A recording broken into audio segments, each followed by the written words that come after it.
everyone. Welcome back to another episode 110 of the Retro Gamers Podcast, both audio and visual. Larry here. And Anthony here. And what's going on? Where are you? I know, it's been a while since I've been on location, so to speak. Honestly, right? So I am coming from the wonderful and fabulous and very mature Las Vegas. Of course. What would go on in Las Vegas that people would not want to talk about? Oh, well, absolutely. Well, you know what? What happens in Vegas stays in Vegas, right? That was the old old adage. But I would like to amend that. What happens in Vegas goes on social media. Yeah, no doubt.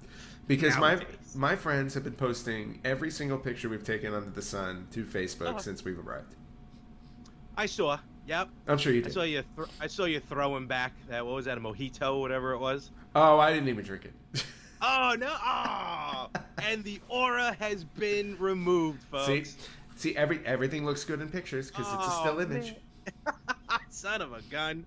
Oh, I thought you were getting just lambasted over there. All right. If I was getting lambasted, I wouldn't be up at 7 a.m. recording this. This is true. Which is what we're doing on a Saturday morning. What hotel are you at? Or casino? I'm staying at the MGM Grand, home of where the Conor McGregor Khabib fiasco went last weekend. Was that? Was that MGM? Yeah, probably. I believe it was. Yeah. Oh boy, any leftovers there? No, sadly, I looked. What a debacle. And you can hear a little bit about that on the Yin and the Yang podcast. And speaking of which, yes, last week did a little bit of a splitsy. I was at New York Comic Con, and yes, you were. I just want to say this much. I know mine was only a little part, and then you and Anthony Chu from the Yin and Yang podcast pretty much took over the show, which is good. And Anthony Chu, thank you very much. Yes, thanks, Ant. That was fun. Absolutely. Great topic, great show. And I just want to kind of pull the curtain back and say to you, Anthony, you did a tremendous job on that video footage that I took from New York Comic Con, because truly, I have no idea what I was doing. I kind of just threw you stuff, and you just made gold out of it. So truly, I mean this. Awesome work. Very good stuff. And thank you very much for making some gold out of garbage. Yeah, no problem. Living in Los Angeles and the Hollywood area for 13 years, and that's what I have to show for it. No, it's all good stuff. So throw it on your resume. It will go on there, and but I will say though that I have the highlight of last week's episode, or should I say I guess the show stealer was Anthony Chu's head. Yeah, that was. He was a little too close to the camera. A lot of the screen. Look, I've done that too. I get it, but I'm used to looking at me, and yeah, when I saw all of this area right here, all right, well, hey, look. The man's got a big head. What can we say? But we love him. And yes, we do. He's doing good stuff. So check that show out every Friday. And I'll do one more little plug, then we'll get into our show. If you want to hear some more of the more not adult, but beyond PG, what we do here, tune into the Better Half podcast coming up from when this drops next Wednesday. Okay. Sure. Yeah, next Wednesday. You'll hear some more stuff about New York Comic Con with me, a little more in detail, and my run-in with a certain hate group that was allowed to stand outside Comic Con, and they heard me mention some stuff about them. So nice. Tune in. That was interesting. Was it? Wait. Is this the Larry Mormon Haters Club? No. Okay. They have they're online. That's a social media campaign. Oh, okay. No, these were people who just hated everybody. So, and we're allowed to be there, but they didn't like what I had to say. So, anyway, tune in. It's funny. It's a short story. Is what it is. But speaking of hating, because every time I go to Vegas, I hate when I leave because my wallet is so much lighter than when I get there. I'm sure you've been doing some gambling. I have been. All right, good. What's your go-to game? Are we talking table or slots? Let's start with table. Table, I do love poker. I love playing. I love playing poker tournaments because basically it's a little bit more controlled. Because you know what, I don't have unlimited cash flow, so Poker tournaments are nice because it's just a flat fee to enter, and then they play it like the tournaments you see on TV, just at a much lower, more affordable level. So those are really fun. Yeah.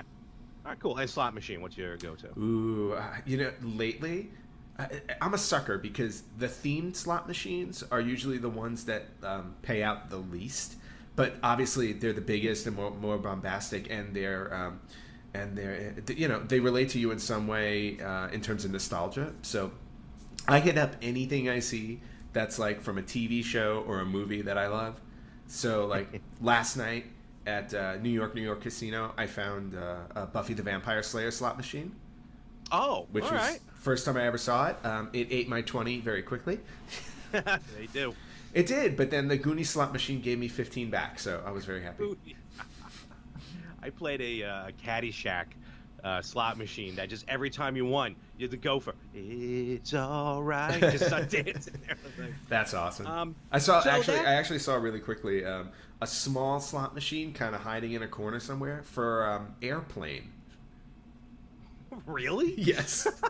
And I couldn't play it because the person wouldn't get up. Let me guess. The person was north of 90. No, younger. I would say maybe 83. Okay, wow, that's a young whippersnapper for those type of slot machines. Exactly. Was the autopilot there? Yes, the autopilot was there. Fantastic.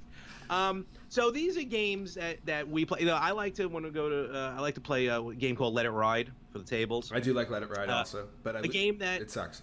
You lose a lot of money. Oh, any game I play end up losing money, but at least you're there longer than normal because you can really stretch out your losing the way it's played. 3 bets and you can always take 2 back. So that's my go-to table, except for the very Vegas Vacation when I see War as a table game. Oh God! Oh my God! That's just a terrible game. They have that at the Borgata in Atlantic City. It's hysterical. It's brainless. And then that's the whole idea of it, especially 2 o'clock in the morning when we're hammered and you just don't really want to put much thought effort into it. And then slot machine, really, I kind of like the more patriotic one. Is fun to play, like the red, white, and blue ones. They're normal, just quarter slot machines, straight up one-arm bandits. Nothing major to it, just fun to do. Now that's us, as we are both way north of 30. That we're allowed to play these games for real. But when we were younger, the only way we got to experience losing money, slight depression, and maybe seeing some very wonderful looking cocktail waitresses was through video games. And we're going to we'll see what we can do here. We're talking about gambling, Las Vegas, a casino. That's what I was looking for. Yep. Casino video games. What do you remember about casino video games? What's funny is the first thing I remember is now as an adult who is in his waning, or should I say waxing years of the 30s. They're ending too soon. But right behind, Yeah, exactly. But what I remember about casino video games was the first thing, looking back on them now as an adult, I'm like, they do know that these systems were catered to children, right? Because why would you make games that talk about gambling money and gambling away your money when these games are supposed to be sold to like 8, 9, and 10-year-olds? That's the first thing I look back. Second thing is I don't care because I love them.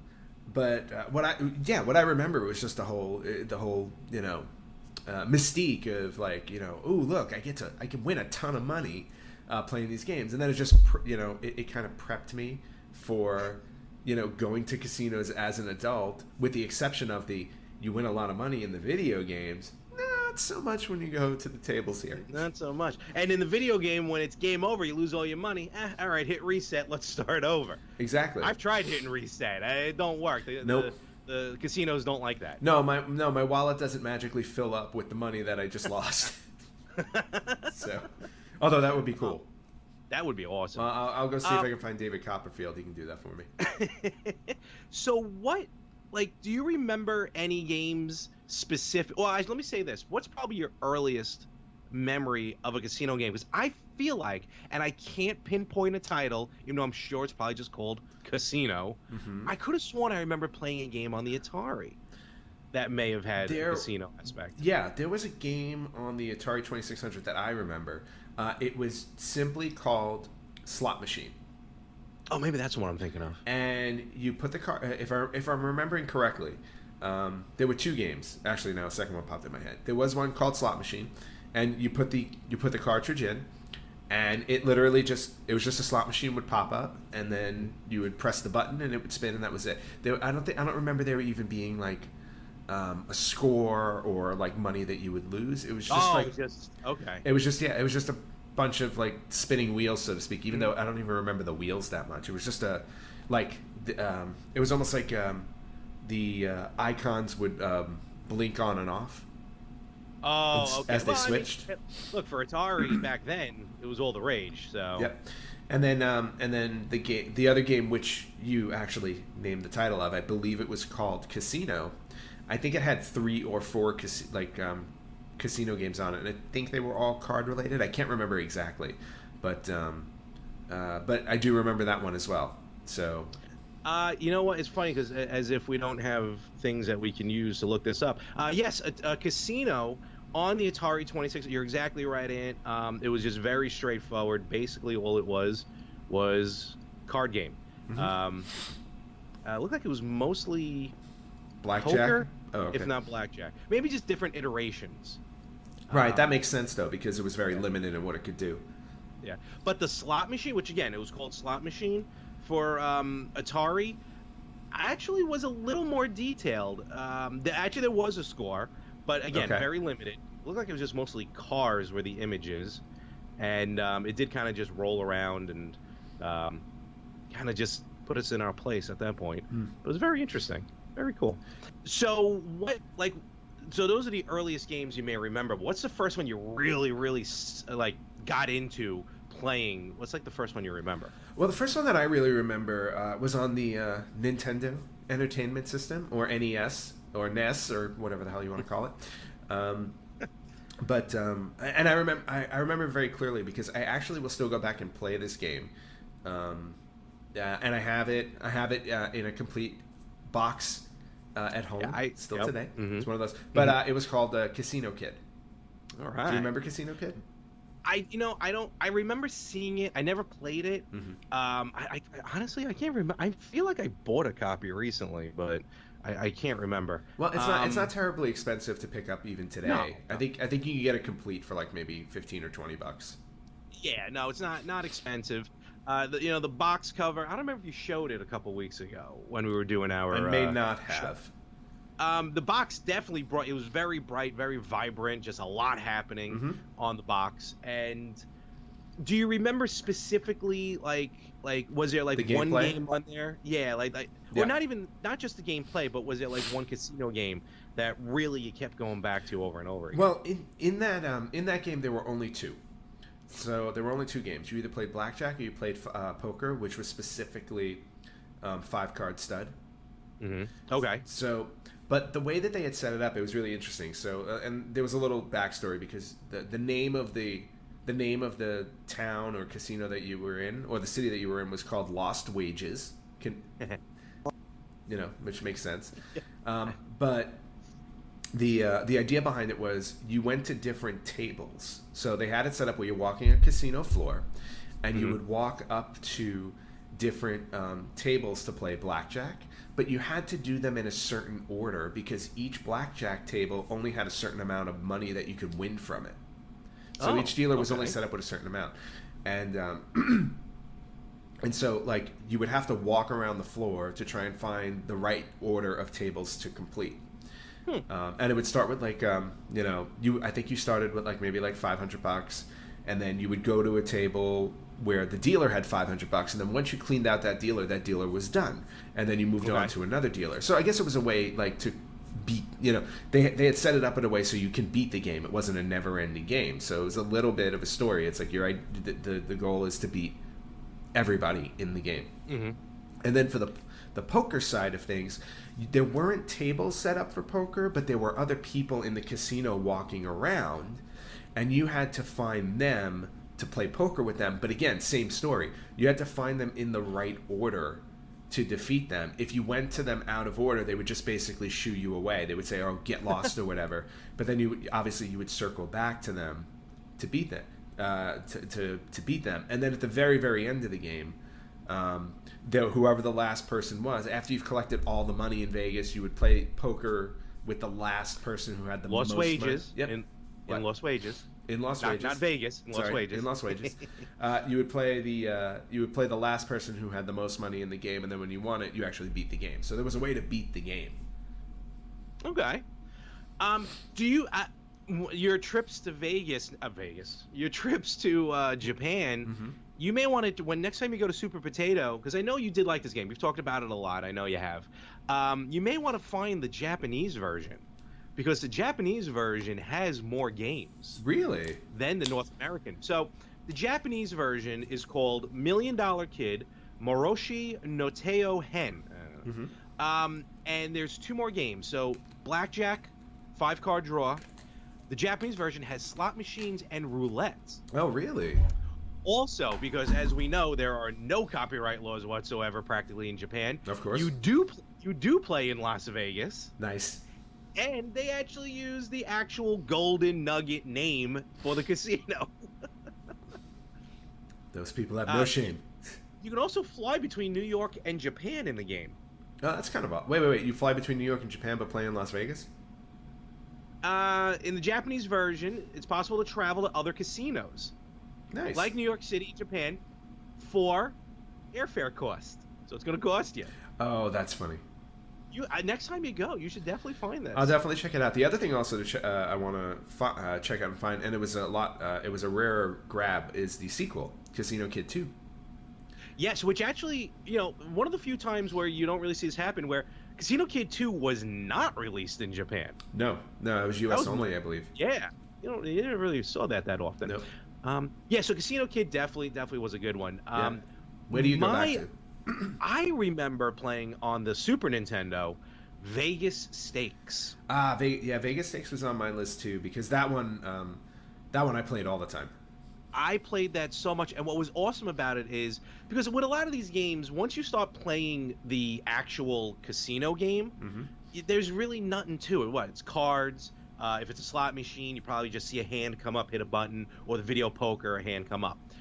With Vegas Stakes, what was kind of cool, it was one of the few other games, I wouldn't say few, I don't know all of them, but one of the few other games I knew of that would take advantage of the Super Nintendo mouse. Oh, that's right, yeah. Make it just a little bit easier. But I just remember Vegas Stakes just being so much fun. The graphics were awesome because it was Super Nintendo. There was a Game Boy version. Did I ever have a Game Boy? I don't think I had the Game Boy version, but it was a very, very good version. I actually got a lot of good praise on that one. And basically, with Vegas Stakes, you start off with $1,000. Your goal is to win $10 million. Basically, you lose all your money, the game's over. You do have friends in the game that you can play with. The Game Boy version did not have that one. And in what may be a very repetitive part when we talk about these games, because there's only so many casino games that you could put into one of these. But this one had blackjack, poker, craps, roulette, slot machines. The basics. That's pretty much all you need. The Super Nintendo had all 5 of those games. The Game Boy version only had 4. I forgot which one was omitted. I want to say craps, but I could be wrong on that one. What I also loved about Vegas Stakes is there was a pickpocket in the game. So not only did you have to worry about losing your money at the tables, you also had to worry about losing your money from a jerk running around trying to steal your money. Well, no, it wasn't just a pickpocket too. There were just people that you were able to talk to, and they would make different offers. You can some of them needed help, some of them offered you. I forget what they offered you, and then of course there was the pickpocket. So they tried to add a little more flavor into the game by having you interact with other people. And I just saw here, as much as I'd love to get my hands, it's weird. I haven't been able to find this. Not even a game on. I had a little trouble finding Vegas Stakes. If I can't find the physical copy, it is available on the Wii U Virtual Console. Oh, that's interesting. And I don't know if you remember, but Vegas Stakes was a multiplayer game on the Super Nintendo. You can have up to 4 players play Vegas Stakes. You would just take turns. I don't remember that because I was an only child and really didn't have many friends coming over. Oh, But yes, I'm sorry. thank you for reminding me. No, you're right. It was also that can make one of these gambling games, which you don't often see. I don't ever remember equating these casino games with multiplayer, which is weird. Mm-hmm. I don't know why. I always considered them one-player games. Well, you know what? I mean, it's very limiting because, especially like first off, you can't play poker in a multiplayer setting on these, on a retro console because Everyone close your eyes. Exactly, everybody sees your cards. And actually, in Vegas Stakes, you couldn't play poker in multiplayer for that specific reason. But then the other ones, like the other games in Vegas Stakes, like you are able to play with other players, which is really cool. Yes. Another one. I just want to jump ahead real quick because I know you also enjoyed this game, but on a different console. I had on the N64. I had Golden Nugget 64. Yes. And I had Golden Nugget for PlayStation. Yes, and there is what I'll call a major difference, which we'll talk about. It is a huge difference. Which I didn't. I also didn't have PlayStation at the time, but I loved Golden Nugget 64. Obviously, we're a step up in graphics, we're a step up in generation. Yep. The N64. Again, though, just very straightforward. It's just the quality of games and the type of games. Now, since we're in a newer generation, there's going to be more games. And just to read off the list here, and Ant, let me know if any of these may have been different. I think they were the same between the N64 and the PlayStation. Okay. But you had your standards: blackjack, craps, 5-card draw, roulette, 7-card stud. One of the few times I remember that one making its debut. Yep. From ones I played. Video poker, Texas Hold'em, which Texas Hold'em, this whole era of like World Series of Poker and stuff like that, I think brought Texas Hold'em. I don't even remember people talking about Texas Hold'em before. In the 90s. No, I don't remember anybody talking about it. Big Six Wheel, which I'm always weird to play when I'm actually at there because I don't know. I don't even understand it. Mini Baccarat and slot machines. Okay. And what was cool about the slot machines, then even beyond those games, you have different slot machines, which kind of, varied it up a bit. Artificially makes the games even more because, slot machine's a slot machine. So true. Now, with those games, do you remember anything being... Again, I don't think there were any difference with PlayStation. Did you mention Pai Gow? No, so I guess there was a difference maybe, yeah. There was, I do remember Pai Gow poker in Golden Nugget. I believe on the PlayStation version, it was interesting because, first off, they had 16 games total. Wow. I don't remember if, I want to say, was Keno? Keno might have been on there. Keno. But Keno might have been on there. I don't think Bingo was, but Keno. I'm pretty sure. Bingo. Yeah, I'm pretty sure Keno was. But the other thing about the PlayStation one, it was actually a 2-disc game. Well, I didn't know that. Really? Yeah, it was a 2-disc game. Holy cow. Yep. Well, for the reason you had mentioned earlier, that there was a significant difference between the two games, and God, you were about to say something. No. A question. So, was it like what a lot of these multi-disc games on the PlayStation is, as you progress through the game, you have to switch the game out? Yep. In this one, was it the same thing, or just like, hey, I want to play this, what you're about to talk about, so that's disc 2? I don't remember if the actual casino games were separated. I actually think both discs had all the casino games on it. The reason why it was a 2-disc game is because there was a special story mode on the PlayStation version, which took advantage of the CD-based, the CD of the game that Nintendo 64 couldn't do, and it was an actual like I don't know if it was like a murder mystery, but it was like this big mystery going on while you're walking through the casino, Golden Nugget Casino, and it was full motion video, and they actually, they had live actors, playing the roles, including Adam West. That's from amazing. Batman, the That first is Batman. amazing. Yeah. So, and he played like this, he played this character who like is trying to uncover this mystery that's going on in the game. I'm gonna find the killer. How? I'm gonna win a poker tournament. Hey, you know what? Stranger things have happened. How are you gonna know which guy's the killer? Well, if I beat someone and put a gun to my head, I'm gonna assume they're the killer. Exactly. Was he wearing a cape and cowl in the game? He was not wearing a cape and cowl. He was wearing a very sleek black suit. He was very. He's more Bruce Wayne than Batman. Yeah, he was definitely more Bruce Wayne in it, but it was really interesting though because Adam West is Adam West, and in the game itself, like he would insert the Adam West humor, so it would just always make me laugh because there was always a little bit of corn going on during this mystery. There's a little bit of corn. I love it. Adam West was awesome. He was so cool. He was so easy to just kind of not take himself seriously. Yeah. And for a man who was so pigeonholed with being Batman, which he hated and kind of hurt his career for a while. No, it really did for a long time. But you know what? Like you said, he at some point he embraced it, and he let it ride out he let it ride out throughout the rest of his career. And you know what? It really made him. Absolutely. And it circled back because, I think without Batman, you never would have had Mayor Adam West and Family Guy. Oh, 100%. And then the 2 or 3 animated films that they did recently before he died.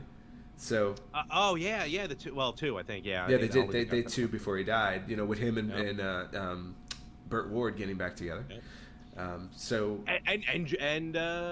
who's still? Which Catwoman is still alive? Julie Newmar? Is it? No, Lee Merriweather. I'm not sure which one is still. One of them almost ran over my friend around. in her little go-kart. I thought it was Julie Newmar. I think it's Julie Newmar. But Lee Merriweather was the one at Chiller Theater, which we'll be at in a few weeks. Friend of mine, we were walking by the elevators because it's in a hotel. And so my friend just real quick had to tie his shoe, just so happened to be in front of an elevator. The doors open, and her little scooter thing, Lee Merriweather starts backing up and almost hits my friend. Nice. So he moves out of the way, and as she's backing up, like the Luigi death stare? Yes. She's shooting my friend this death stare. Nice. As she's taking her way to an autograph sign. I'm like, you almost got ran over by Catwoman. He should have gone to the autograph signing to see if she remembered. Not only run over by Catwoman, but by, in my opinion, not my favorite Catwoman. She was only Catwoman once. Yeah. That's awesome, though. Oh, well. It's a great story. But getting back to Golden Nugget, definitely it's one of those games also if you like casino games, you should play it. But even if you don't like casino games, just going back to play the Adam West mystery story is worth the price of admission alone. I want to. You have no idea how bad now. I'm going to look for this and try and find it. Hopefully it's inexpensive. So any other games, because we're starting to move on now, we're at N64, PlayStation. As we move forward, do you remember as the games updated themselves as far as generations, the graphics are graphics. That's always going to be the same. But do you ever find a game or see a major iteration change because they can take advantage of the system? Or it always just kind of bounced back to same old, same old? Well, see, I think what happened after a while, though, is especially I want to say after the PlayStation N64 era, and maybe it's because, I was growing up and I turned 21 and everything changed.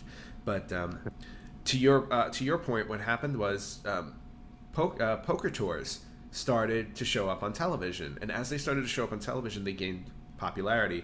Same thing happened in video games. So I wound up switching away from the standard casino games, and I moved over to poker games. And the one that I remember the most was I believe it was World Poker Tour. I want to say it was called World Poker Tour on the Xbox. Like the official World Poker Tour, like the one that's on TV? It might have. I believe it might have been not the World Series of Poker, the World Poker Tour. Oh, that's what I'm thinking of. Yeah. Okay. I think they're related to each other though. But it was called. I believe it was called World Poker Tour. I think I remember what you're talking about on Xbox. Yeah. Yeah, on Xbox. So I remember switching over to that because Texas Hold'em started to become a game that I was enjoying, and when it was legal, I believe it's legal again now. But I had started playing online poker, online Texas Hold'em. I remember when that first came out. And to be honest with you, I didn't lose that much money playing it online, but I started playing it online with people around the world, and that was fun for a little while. But then I just started getting into Texas Hold'em in general, and I started playing it at casinos. So I naturally wanted to pick up a game, a video game version. But again, at that point, then it's not as fun anymore because you can do it in real life. So it's just to me, it's just two different things. So, just to piggyback on what you just said, Ann, once we became of legal age to be able to actually physically now play these games, yeah, kind of the mystique, the not the mystique, the fantasy of, like, you know, being these high rollers, walking the casinos, you know, making all this money became a reality. That none of that was happening, unfortunately. Well, hopefully it happens for you this weekend. And then it's weird, almost like when Back to the Future 2. When October 21st, on October 20th, 2015, I was like, this movie's cool. It's still in the future. And then October 23rd, 2015, I'm like, all right. It's a great movie, but, you know, the aura of the future is gone. And that kind of happened with these games. I mean, I still play, like, I play a game called Slingo, which is a very fun game. I used to love playing Slingo. Slingo is awesome. It's a combination of slots and bingo. Yep. Definitely check it out when you can. Now it's just kind of like those quick fix mobile games. Yes. On your mobile devices. So wait, does Slingo still exist? Oh yeah. On the computer? Yeah, you can still find it. Yeah, oh crap! Absolutely. I gotta find that. I loved playing that. Oh, Slingo's awesome. Slingo basically, like I said, you slot machine. They all run, and then like bingo, you start to match up numbers, and then you got the devil and the angel and all these things. It's really, really fun. But I'm here on Long Island, so I got no gambling going on. But I know Ant is starting to itch to get down to the casino to start playing these games. Yes, I am. But there was one thing. I wanted to bring up before I start hitting up the casinos. There are actually a couple of things, and I wanted to just circle back really fast. From all my trips in Japan, something interesting that they did with their gambling games that we didn't have here, going all the way back to the Famicom, actually, horse racing games were in abundance there, and we've talked about this briefly before. But again, the Famicom also boasted an online attachment, so you were able to play online and actually bet on real horse races on the original Famicom in Japan. But outside of that, they have so many horse racing games for all of the retro systems. It literally boggled my mind. I could not believe how many horse racing games there were, because it's like, how different could these be? But yeah, that's just pure randomness. There's really that's like no odds or anything. But yeah, the horse racing, I've always wanted to see what that looked like, especially with the real horse race betting that you mentioned you can do online. Maybe we'll see that again. New Jersey, you're allowed to gamble online legally. Well, no, that's coming back now. I think the law that they had put in one of the bills that passed years ago that outlawed online gaming, I believe they've overturned it. Like for the country or for specific states? No, I thought it was for the country. Oh, I don't know, because I know New Jersey themselves, as long as you're in the state of New Jersey. Because they'll track you. I have to look it up. I don't look into these things that deeply, because if I want to gamble, I just drive to Vegas. So. Yeah, you're not that far. No, exactly. But then just to close out the video games, like you were saying, one other thing that I wanted to bring up was one of the biggest gambles. One of the biggest, or I don't know if you want to call it a gambling game per se, but one of the biggest gambles that Nintendo lost out on was, of course, the gamble that was the Virtual Boy, which was a massive failure all over the world. All right, another week, another retro birthday, Larry. We're going into, and we're heavily into October now. Halloween is upon us very soon. So I thought we would do a special retro birthday for not necessarily. This isn't necessarily a horror game, but it's definitely kind of a more like gothic, dark adventure game. So. I wanted to wish and I'm looking to another screen when I go like this, because I have another computer sitting next to me over here in the hotel room. Leave it to me. I come to Las Vegas with 2 laptops. So always think. Yes. Always think. So I want to wish a very special 17th birthday to the original Devil May Cry. Now. Yeah, 17 years ago was the original Devil. Now, if you haven't played Devil May Cry, I have to say, like, it was one of the best like action adventure platformer games I feel like I've ever played. Super fun, really cool. Dante, who's the main character, has like this awesome sword, awesome powers. Really great, like the combat in the game, like when you would battle, like the takedowns you would do with the enemies and stuff like that. I just remember all of that, and the story on top of it, really, really solid.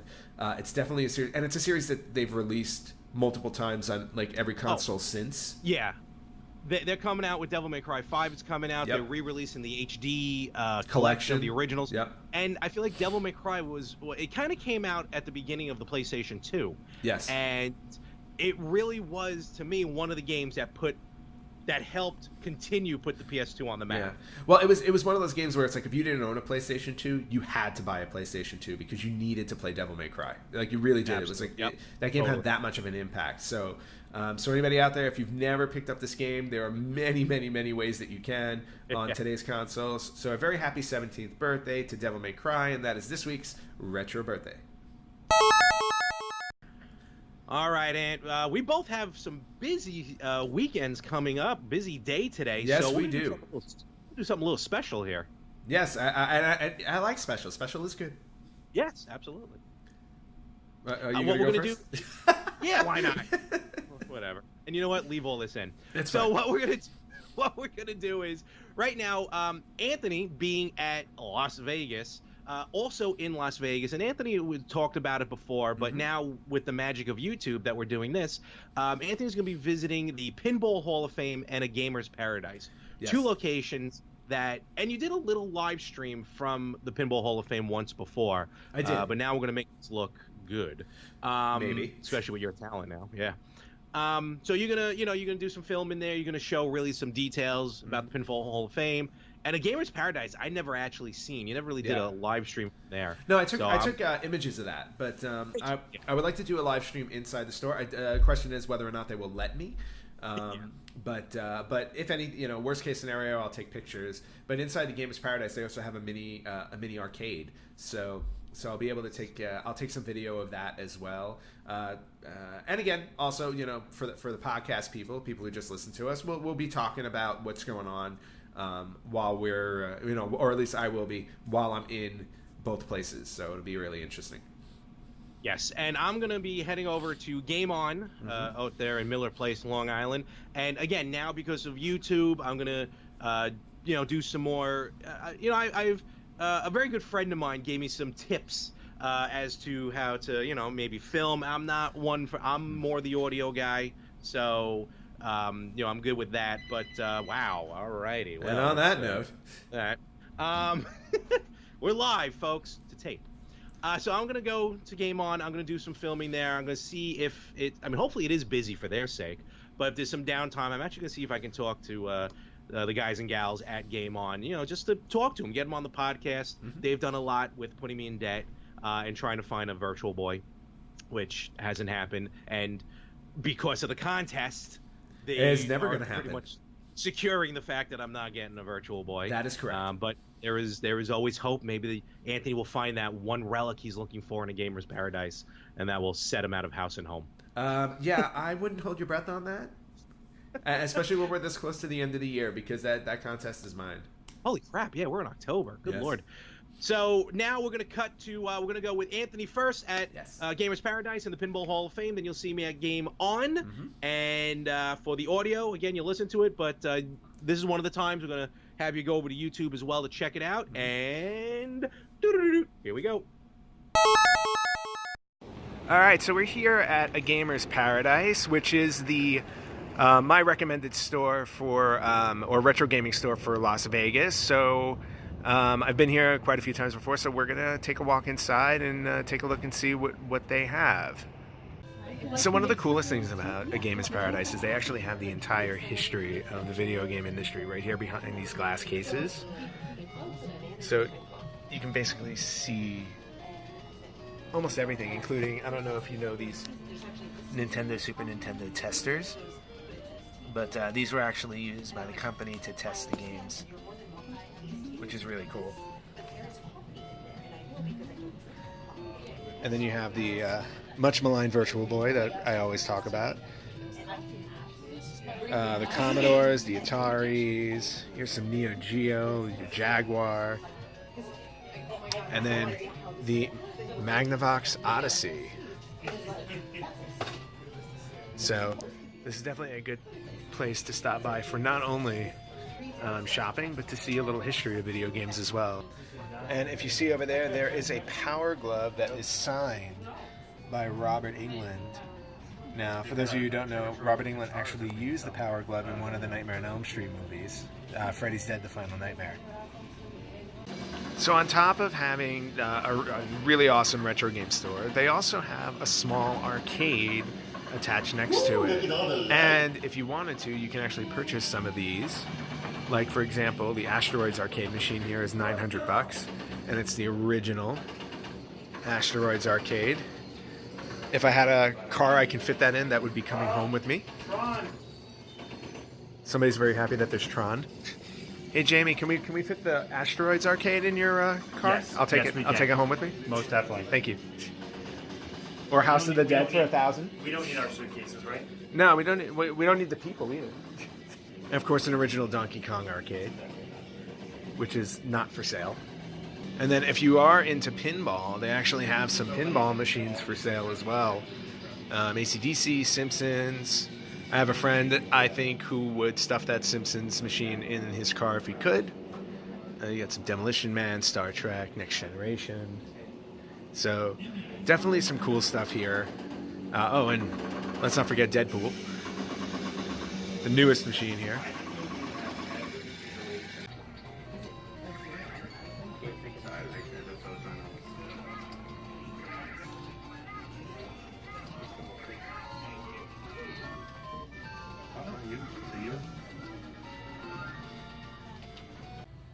Yeah, I'm not sure if anyone that does fix HDMI ports because it's too much trouble to actually fix it for what it's worth. Yeah, sorry about that. You can, but with that part being broken, I could.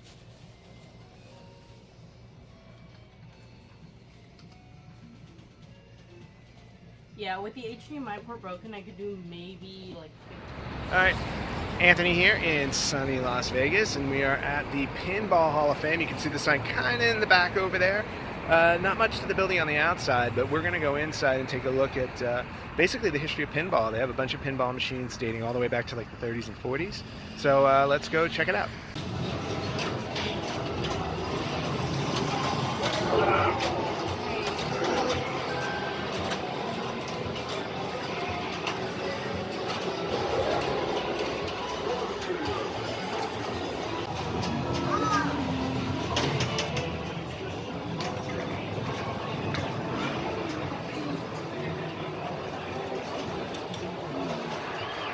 Doing some video.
Lisa seems to be enjoying her Shrek pinball game.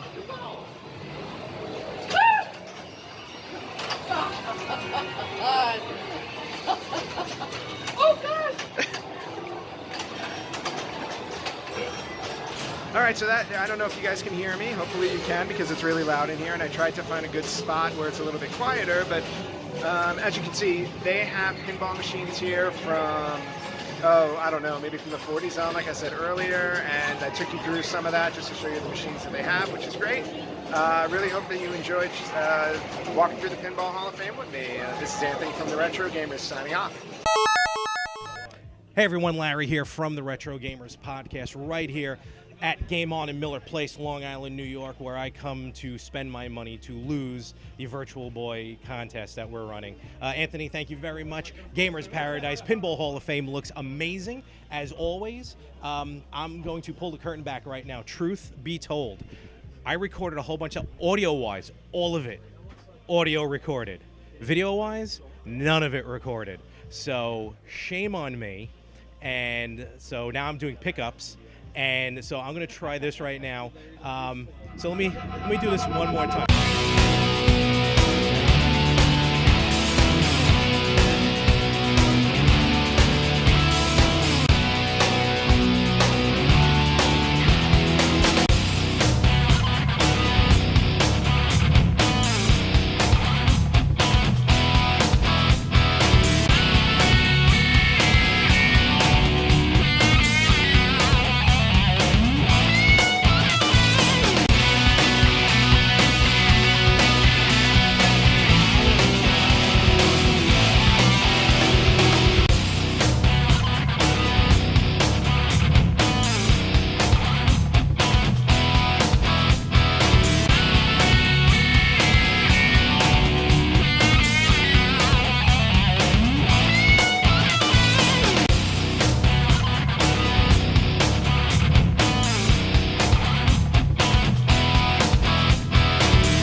Do you mind just coming in just for one more moment?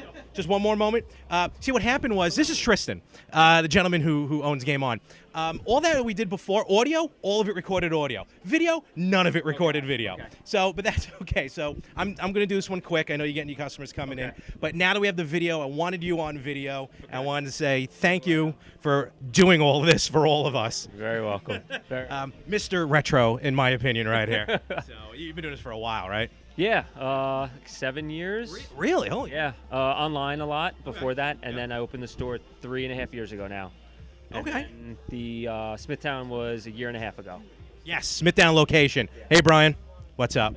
So, but I wanted to get you on again. Thank you very much. You run a wonderful place here. I said it before. I'm going to say it again on video. What you do for the guy. Love when Larry comes. Awesome experience. Makes the whole store fun. We're going to isolate that. Yeah. But what you do for the community is awesome. Go. Take care of your customers. That was Tristan. Let me wrap this up before the recording goes again on this. So, for Anthony, for myself, thank you. Remember, follow us on Facebook, on Instagram. Hold on one moment. We're doing something again. All right, so, again, audio-wise, we've already done this. This is my good buddy Mario. Come on, step in a little bit more. Thank you very much. What do you got, buddy? What it is, baby. Rough cut. All right. We discussed in the prior cut just now about the second player being able to control the ducks. Well, I found a copy of Duck Hunt. Oh, you did? There, and I asked Tristan to plug it in for my daughters. Okay. And I think we're going to try to test that theory and see if that second controller really operates the duck. All right, so I'm going to head over there in a little while to check that out. Yes, I think it'll be a lot of fun, right? To check that out. Awesome. And where can we find you? What do you got your blog going on? I am at the Rough Cut at WordPress, Citizen G77, roughcut.home at WordPress. All right. Hey. Check that out. I will link it to Larry's page, the Retro Gamers. I occasionally do some retro gaming review. I call it The Last Arcade. I run a group on Facebook, Last Arcade at Facebook, guys. Feel free to join up. It's a pretty fun place, and we try to get some informative stuff. I come from back in the day with this stuff. Larry does too. I was but a wee boy when the 2600 was just called the VCS. First system I ever had. E.T. was the first game I ever beat. Lies, all lies. And I think Raiders of the Lost Ark is worse than E.T. I just want to get that out there. And it's really nice to see a resurged interest in these old school games. and even on the newer systems, you're seeing releases like Mega Man 11. They just had a preview for Streets of Rage 4. Larry and I were just talking about this on the way here. I think it's a cool thing. Absolutely, and this time I got it on video, so now we're good to go. Excellent. Thank you very much, sir. And for all of us here at Game On, for Anthony at A Gamer's Paradise and the Pinball Hall of Fame, thank you very much. Follow us everywhere on Facebook, on Instagram, Retro Gamers Podcast. Email us, email@theretrogamers.com, and check us out on the YouTube page, because this is going to be more YouTube than the audio anyway. And with that, this is Larry on behalf of Anthony saying so long, and we're going to catch you right here next week on the Retro Gamers Podcast.